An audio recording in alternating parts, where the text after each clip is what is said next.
Hello, Son of God. This is your awakening, and I give you to the Holy Spirit as part of myself.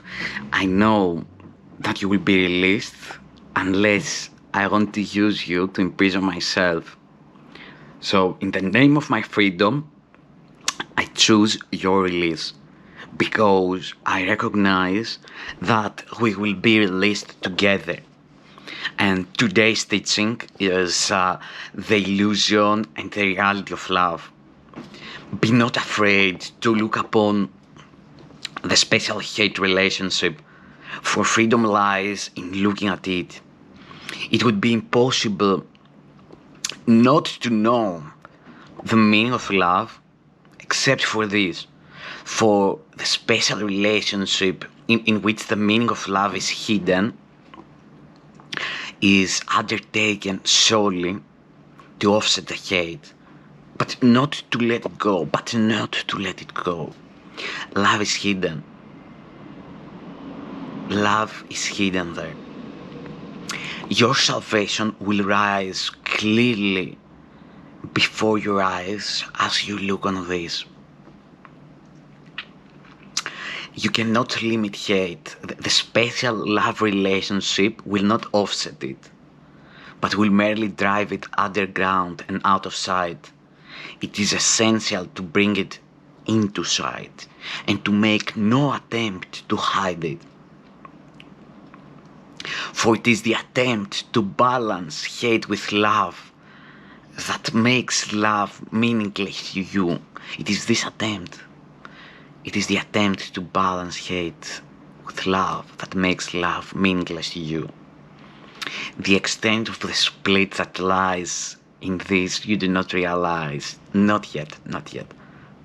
And until you do, the split will remain unrecognized and therefore unhealed. The war is always between illusions.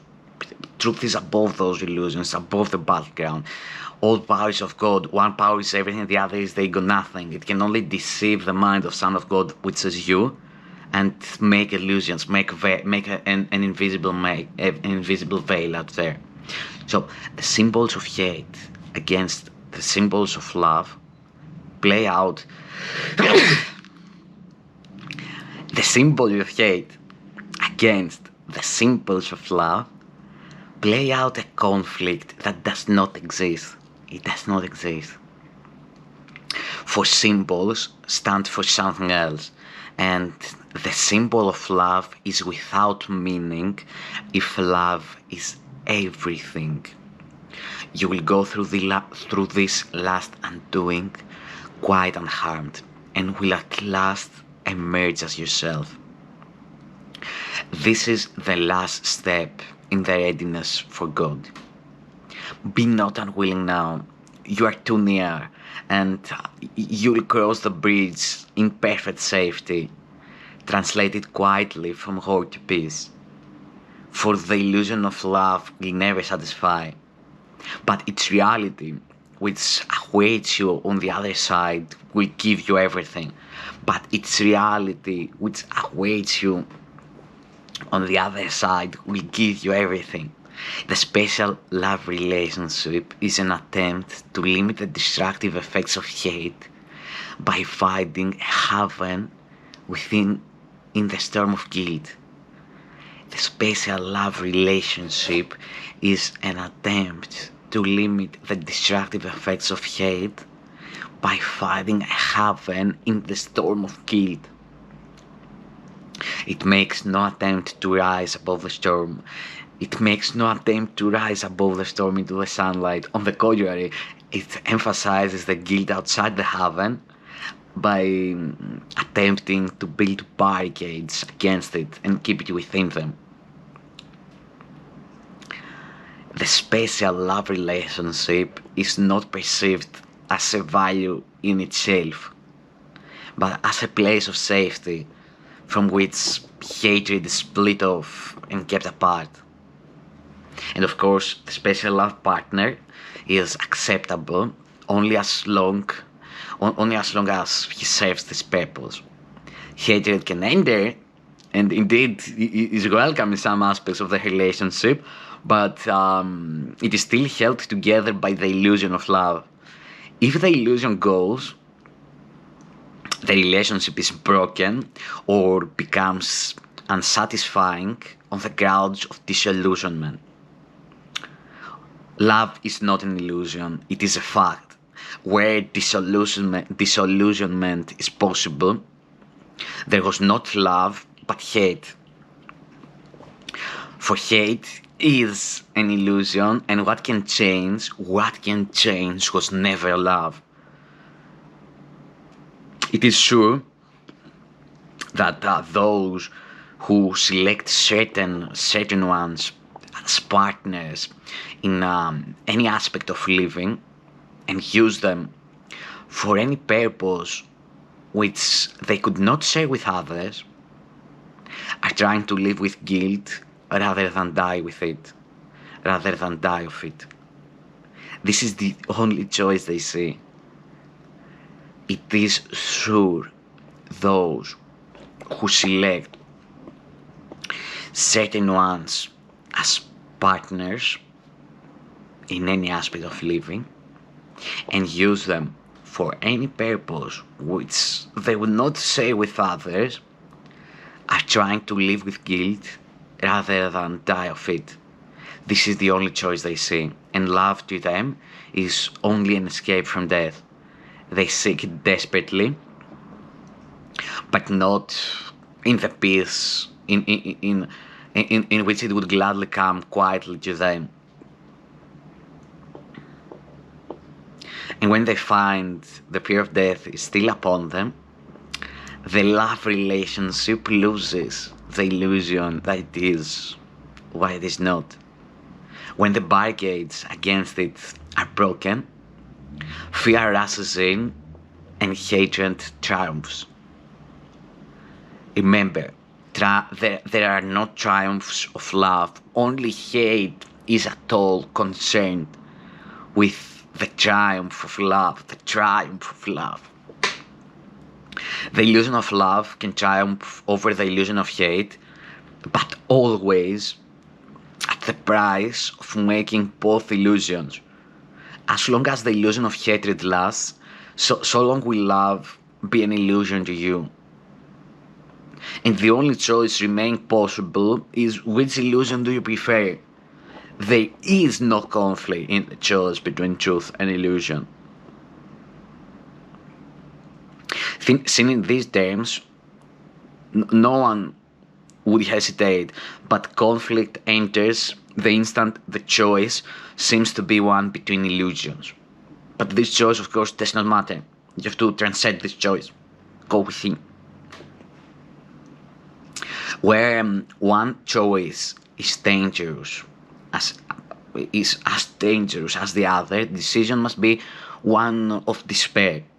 Your task is merely this. Your task is not to seek for love, but merely to seek and find all the barriers within yourself that you have built against it. It is not necessary to seek for what is true, but it is necessary to seek for what is false.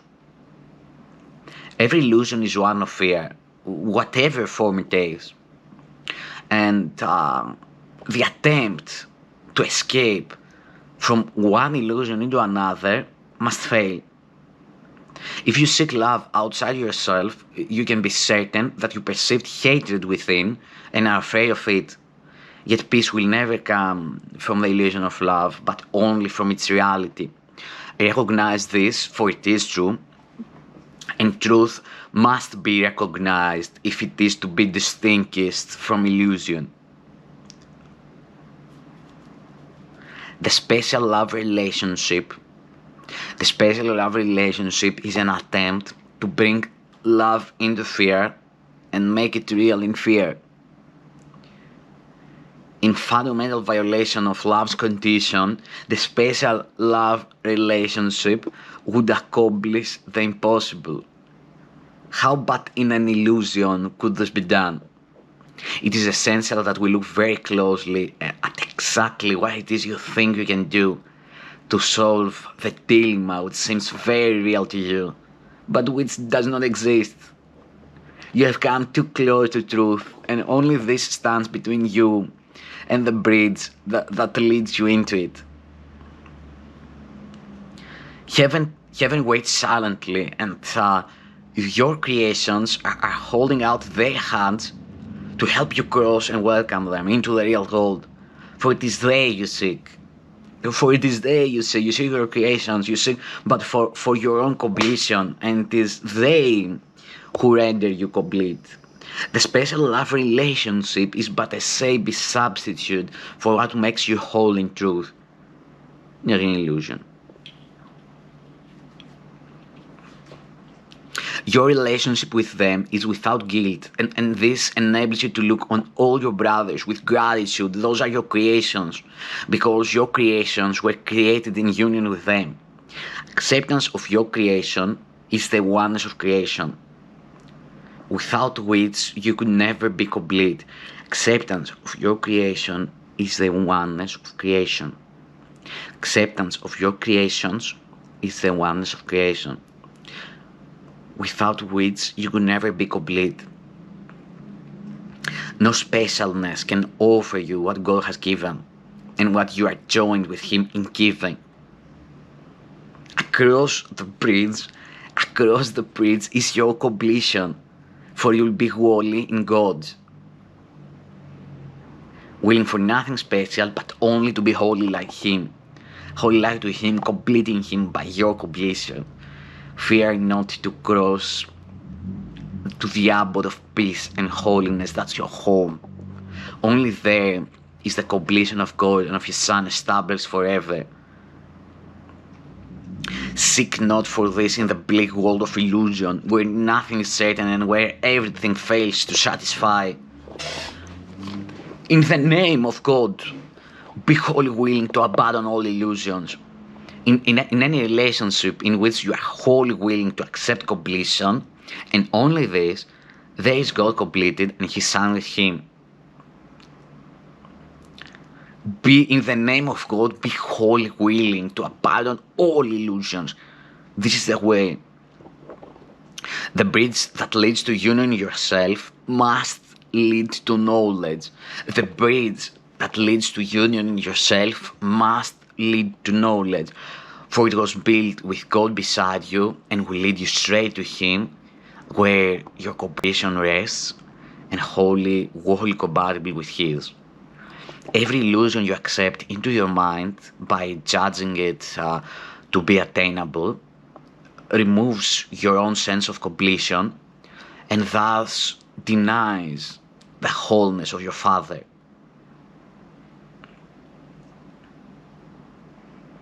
Every fantasy, be it of love, be it of hate, deprives you of knowledge, for fantasies are the veil behind which truth is hidden.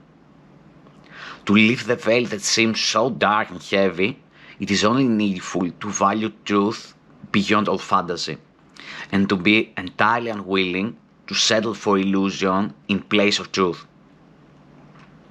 Okay, that's your job. To value truth beyond all fantasy. Will you not go through fear to love? For such the journey seems to be. Love calls, but hate would have you stay. Hear not the call of hate, and see no fantasies. See in the call of hate and in every fantasy that rises to delay you, but the call for help that rises ceaselessly from you to your Creator. Would He not answer you whose completion is His? He loves you wholly, without illusion, as you must love. For love is wholly without illusion, and therefore wholly without fear. Whom God remembers must be whole. And God has never forgotten what makes Him whole.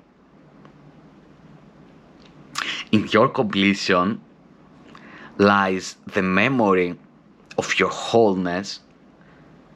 In your completion lies the memory of His wholeness and His gratitude to you for His completion.